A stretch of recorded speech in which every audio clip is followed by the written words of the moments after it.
bring together an experience that really completes the tennis, that almost turbocharges it. It brings all of the amazing action that's happening on the tennis court, but complements it with incredible sound and imagery, energy and player choreography. Hi Chris, thank you for doing this. Great to see you. Thanks for inviting me along today. So, clearly you have a surname, Cicirello, I would Yes. say, but I don't know how you pronounce That's right, it's exactly perfect. it. But how they call you now is Cicirello, something like that? Or Cic, or Cici, or Chris, or Ah. So, sai parlare italiano meglio di me. Un pochettino, sì, un pochettino di italiano. What are you doing at the Nitto ATP Finals here in Torino? So we are working with FIT and the ATP to bring together an experience that really completes the tennis, that almost turbocharges it. It brings all of the amazing action that's happening on the tennis court, but complements it with incredible sound and imagery, energy and player choreography. And you're working with Wasserman Experience. Yes, I work for Wasserman Experience. I've worked there for 10 years. Oh wow. And we're lucky enough to have worked with the ATP since 2007. So from the very beginning of the finals, more or less, in this kind of format. The World Tour Finals has been going on for more than 50 years, but yes, back in 2007, the then CEO and chairman came up with the concept of bringing all of this energy and music and non-stop action to the finals. Yeah, I've seen, I've worked 35 years in sports, so I've seen many events. I just spent a bit of time watching the match now. Yes. And yeah, it's, I mean, what what is happening at the venue inside when the main court is with the match, it's impressive. It gives you really, it's kind of the rhythm of the match, no? I think the public is reacting, but I mean, if you imagine having less normal lights, I think it would be so much a different experience and obviously a less experience, I think. A different experience, I think you're right. Tennis is always amazing. You always got two gladiators battling. It's always incredible.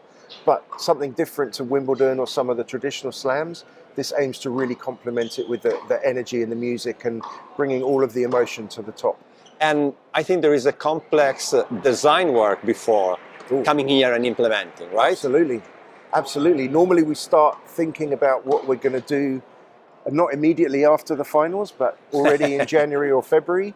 We've already got new ideas. We're already thinking about it. The creative team put lots of ideas together and present them to the Federazione Italiana Tennis and to the ATP. Then we slowly close in on the focus, and then that is the product that we take forward and produce for the finals. Is there anything new this year? Is there anything new? There's always lots new. So the creative approach is new. We always have a different look and feel. We always evolve it. We're very lucky to have the Birds Cam this year from the broadcast team, and so we've been working really closely with ATP Media to allow them to maximize the output they get, the visibility that they get of our graphics on the floor, of the player entrance, and all around the arena. So for us, that's something really interesting this year. Because I come more from the broadcast, so the data broadcast digital side of things, but you basically have access to all the cameras of the broadcast production from ATP Media? Yeah, pretty much, or certainly the main ones that we want to, and we collaborate very closely with them during the planning to ensure that whatever we're doing on the court, whether it's the new opening show with the ballerina and the violins and the actor, all the way through to the post-match highlights or how we want to show it. So there's a really close collaboration with ATP Media and the broadcast team. Because, for example, I was watching the match before, and there is it's an amazing point, and you immediately do the highlight, the replay on the whatever you call, what do you call the gondola? Okay, the gondola. Is your team doing that, or it's their team doing that? So we've got a team that I'll show you later on, back of house, which is our whole director suite, the regia, if you like, where we have the director and all of the different controllers. And that's your team? That's our team, but they are talking all of the time with the TV director, and they're already saying, oh, can you give me that piece of footage because I want to use it afterwards, or can we have that, or can you do that? So there's constant talking and communication. So it's very interactive. It's not like you passively repurposing content. No. Oh, that's cool. No, it's the directors speak beforehand. They're already talking about the kind of things they want to do. So they're collaborating really closely. And I guess the fact that it's ATP Media and you together and ATP Tour owns the event and produces the event makes that happen, because I can imagine doing it with broadcaster. With all respect, I mean, it would be maybe a bit more difficult to steer. Back in 2007, it was a new concept, and we came from different worlds. Yeah. We very quickly realised that we had to do this for the fans, whether they're in the arena or on the television. Yeah. And as soon as you have that focus, it becomes a lot easier. And I was also thinking there is a bit of almost recursive. So they're shooting the venue, the arena, and you're impacting the arena with what they're giving you, which goes on broadcast. So it's wow. It is. Sorry, I didn't want to make it too complex, but it's kind of like right. that. It's good. You're right. It's a really interesting concept, and it's true. We're both working together. Yeah. Creating the best possible product that we can. Yeah, and I know we should be able to go on the court later on. I'm always impressed of, even if people don't realize how audio is not only, a portion, when you do editing, a layer. Yep. I think it's really crucial the way you use audio combined with everything else. I agree. I mean, it's one of our senses as human beings. It's one of the things that we are most passionate about. And being able to bring audio and music and the passion that different moments evoke into the arena for the public to experience immediately is really important. Because basically the portfolio of creative tools you have is what happens on the court with the players, what happens with the audience, the lights, the screens, exactly, and the audio. Exactly. Correct? Right. Exactly right. Wow. We tried with the smell once, but not so good. So we stopped. But sometimes we do a grass smell or a coffee smell, and that evokes different emotions as well. Wow. That's in tennis, yeah. Okay, that's a new one. So let's stop here and go to the next place where you show me more. Do some more. Brilliant. Okay. Thank you, Chris.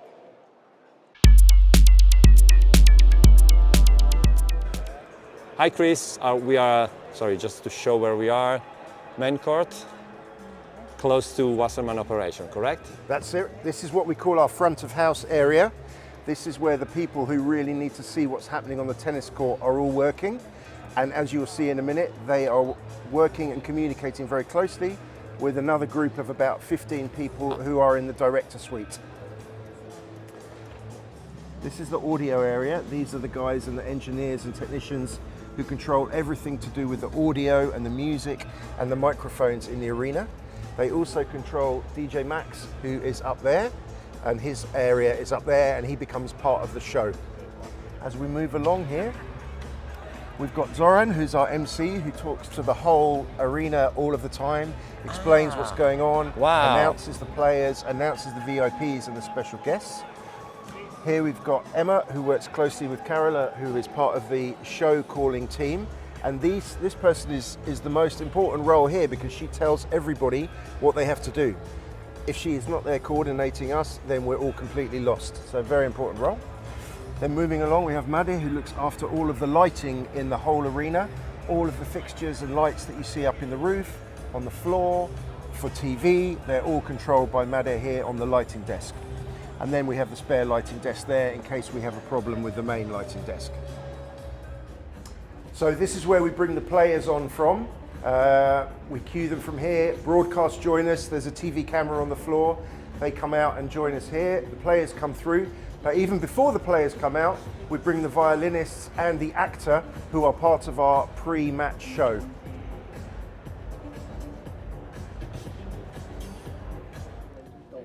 So this is our back of house director suite, or regia. This is where our screens director for the arena sits. He controls all of the different stations and controls all of the screen surfaces in the arena, as well as more than 1,200 pieces of animated content. Oh, that's a lot. It is a lot. So even designing that, it's crucial. That's what we start doing in January, February every year. Let's see that.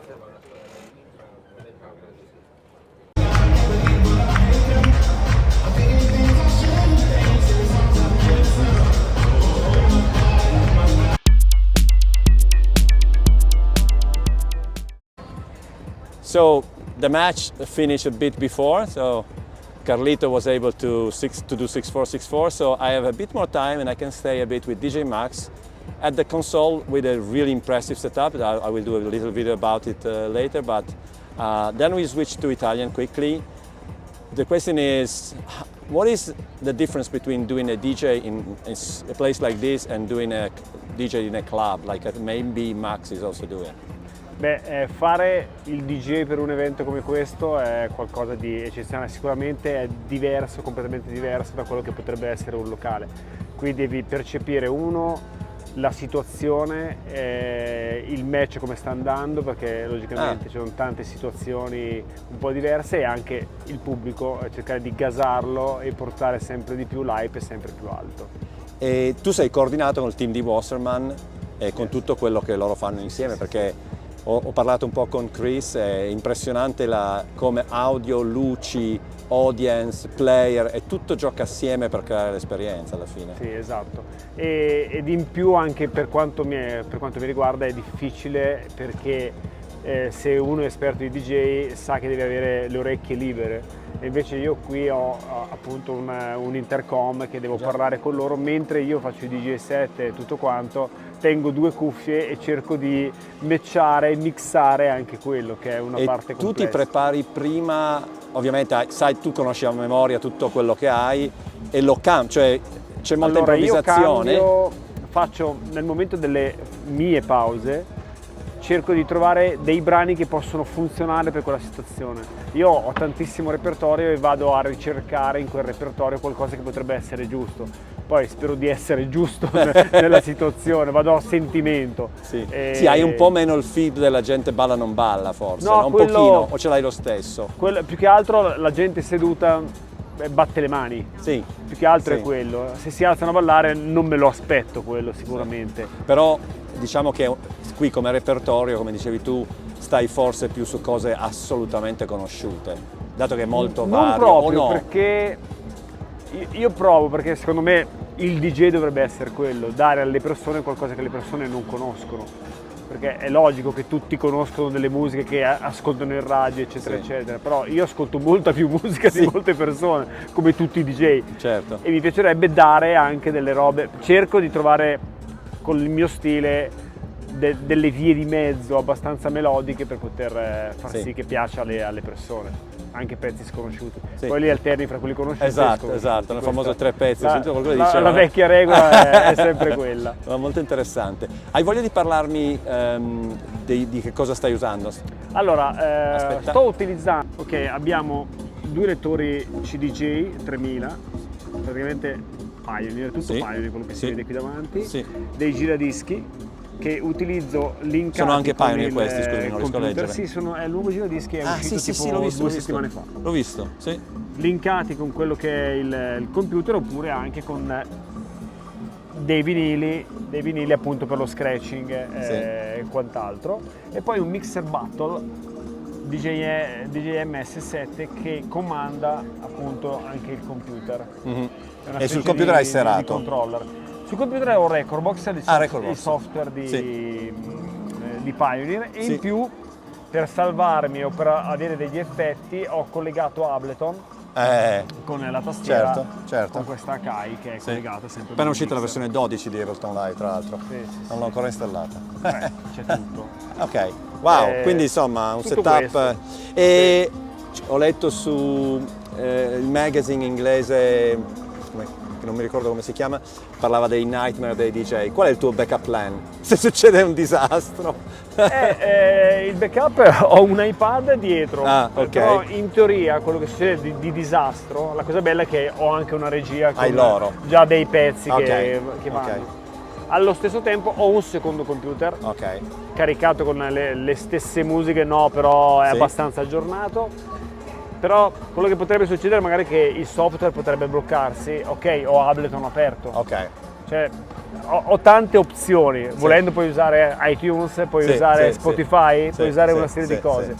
Perciò un po' di paracaduti ne ho. Si spera che non succeda nulla e che funzioni tutto. Scusa se ne ho parlato. Vabbè. Va bene.